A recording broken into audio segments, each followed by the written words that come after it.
নমস্কার। তো চলুন সবাইকে আমার চ্যানেলে ওয়েলকাম। আজকে আমি আলোচনা করব ওয়ারি রিনিউয়েবলস স্টকটি নিয়ে। নর্মালি আমি রিনিউয়েবল, সোলার, পাওয়ার এ ধরনের সেক্টরকে অ্যাভয়েড করি, কিন্তু রিনিউয়েবল এনার্জি সেক্টরে দেখবেন দুটো কোম্পানি রয়েছে, কেপিআই গ্রিন এনার্জি আর ওয়ারি রিনিউয়েবলস। এর মধ্যে লাস্ট 2 বছর 3 বছর থেকে দেখেন কনসিস্টেন্টলি দুর্দান্ত সেলস গ্রোথ, প্রফিট গ্রোথ করে যাচ্ছে। এই জন্য আমি এর আগে কেপিআই গ্রিন এনার্জি নিয়ে আলোচনা করেছি। আজকে আলোচনা করবো হচ্ছে ওয়ারি রিনিউয়েবলস নিয়ে। তার কারণ হচ্ছে এই দুটো স্টকে দুর্দান্ত বিজনেস করে যাচ্ছে, আর দুটো কোম্পানির মধ্যে স্কোপ হিউজ রয়েছে। আমাদের সেন্ট্রাল গভর্নমেন্ট আমাদের এই রিনিউয়েবল এনার্জি, সোলার এনার্জি নিয়ে হিউজ ইনভেস্ট করছে। চলুন প্রথমে আমরা দেখে নিচ্ছি ওয়ারি রিনিউয়েবলস এর রেজাল্টটা কি করেছে।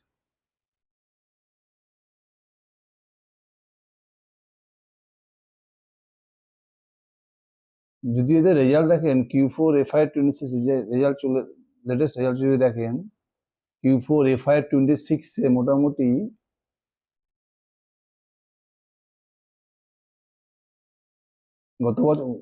গত বছর Q4 FY25 টোটাল সেলস ছিল 477 কোটি টাকা, আর এবছর Q4 FY26 এ এদের সেলস গিয়ে দাঁড়িয়েছে 1102 কোটি টাকা, মানে প্রায় 130% উপরে সেলস গ্রোথ। আর যদি প্যাট গ্রোথ দেখেন তাহলে গত বছর Q4 এ ছিল এদের টোটাল সেল কত ছিল, গত বছরে Q4 এ এদের টোটাল সেল ছিল আপনার হচ্ছে প্যাট ছিল 94 crore, আর এখন প্যাট গিয়ে দাঁড়িয়েছে প্রায় 156 crore, মানে এখানে বলা 65% প্যাট গ্রোথ, মানে সেলস গ্রোথ হচ্ছে কত 130% উপরে সেলস গ্রোথ, আর প্যাট গ্রোথ মোর দ্যান 65%। শুধু এ কোয়ার্টারই না, আপনি লাস্ট যদি লাগাতার এদের বিজনেস দেখেন ওয়ারি রিনিউয়েবলস এভরি কোয়ার্টারে 50%, 60%, 100% লাগাতার সেলস গ্রোথ করে যাচ্ছে। যদি লাস্ট 5 বছরও দেখেন, 5 বছর 2021 থেকে 2026 দেখেন, 2021-এ এদের সেল ছিল 13 কোটি টাকা, আর 2026-এ সেল গিয়ে দাঁড়িয়েছে 3331 কোটি টাকা, মানে বলতে পারেন প্রায় 250x সেলস গ্রোথ করেছে লাস্ট 5 বছরে। আর যদি প্যাট গ্রোথ দেখেন 2021-এ এদের প্যাট ছিল মোটামুটি 3 কোটি টাকা, আর এখন প্যাট গিয়ে দাঁড়িয়েছে এদের 2021-এ দেখবেন এদের কত লস মেকিং কোম্পানি, 2021-এ এদের 2 কোটি টাকা লস ছিল, লস মেকিং কোম্পানি ছিল, আর 2026-এ এদের প্যাট গিয়ে দাঁড়িয়েছে 479, মানে 480 কোটি টাকা। কোম্পানি এভাবে প্রত্যেক বছর কোয়ার্টার টু কোয়ার্টার এভাবে এক্সিকিউশন করে যাচ্ছে। যদি আপনি FY25 FY26 দেখেন, FY25 এ টোটাল সেল ছিল 1600 কোটি টাকা, আর FY26 এ টোটাল সেল গিয়ে দাঁড়িয়ে 3300 কোটি টাকা, ডাবল ওর বেশি sales growth, more than 100% sales. যদি প্যাট দেখেন FY25 এ এদের টোটাল প্যাট কত ছিল 229 কোটি টাকা, আর FY26 এ এদের টোটাল প্যাট গিয়ে দাঁড়িয়ে 480 কোটি টাকা, মানে এখানেও প্রায় হচ্ছে মোর দ্যান 100% প্যাট গ্রোথ।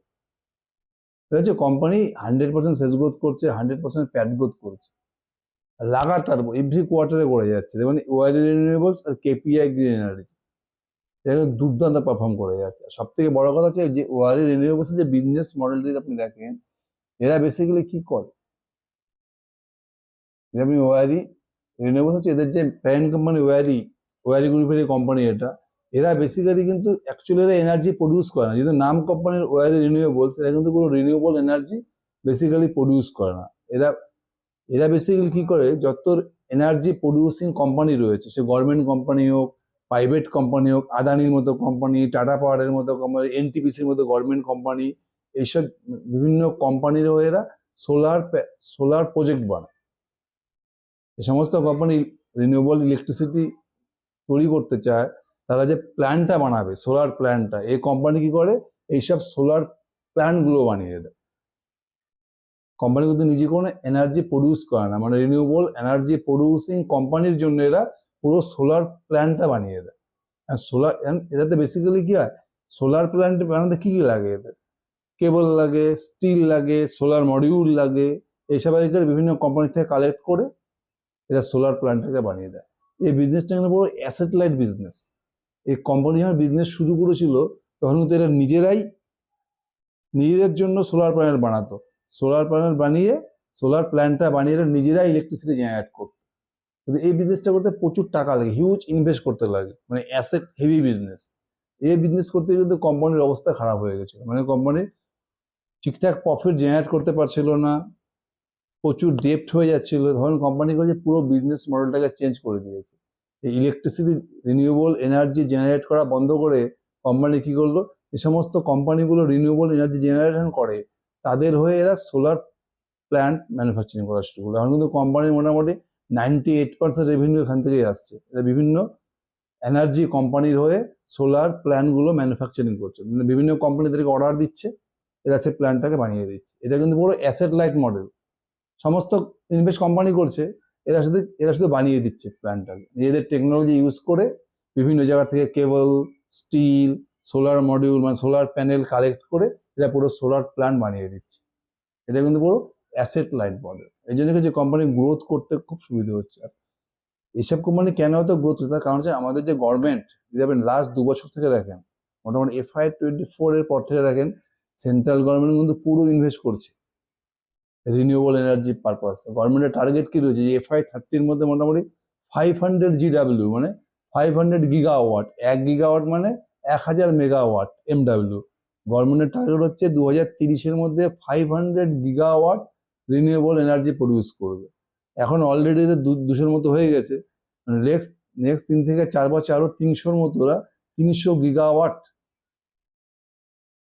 রিনিউয়েবল এনার্জি প্রডিউস করবে। মানে হিউজ স্কোপ, মানে যে সমস্ত যে কোম্পানি রয়েছে না, ওয়ারি রিনিউয়েবলস বা KPI গ্রিন এনার্জি, নেক্সট 3 থেকে 4 বছরে কিন্তু এদের মধ্যে গ্রোথ করার হিউজ স্কোপ রয়েছে। কারণ এখন তো সেন্ট্রালে আমাদের যে গভর্নমেন্ট রয়েছে, 2029 পর্যন্ত গভর্নমেন্ট থাকবেই, 2029-এর পরে MP ইলেকশন হবে।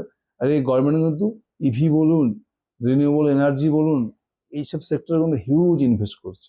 তো বুঝতে পারছেন স্কোপটা কিরকম আছে। নেক্সট 3 ইয়ার্সে প্রায় 300 গিগাওয়াট রিনিউয়েবল এনার্জি প্রডিউস করবে সেন্ট্রাল গভর্নমেন্ট। তার মানে কি, এই যে এত রিনিউয়েবল এনার্জি প্রডিউস করবে, এখানে কিন্তু KPI গ্রিন এনার্জি বা ওয়ারি রিনিউয়েবলস যারা অন্যান্য কোম্পানিরা সোলার প্যানেল বানাবে, এদের কিন্তু স্কোপ হিউজ রয়েছে। যদি আপনি ওয়ারি রিনিউয়েবলসের অর্ডার বুকও দেখেন, দুর্দান্ত অর্ডার বুক।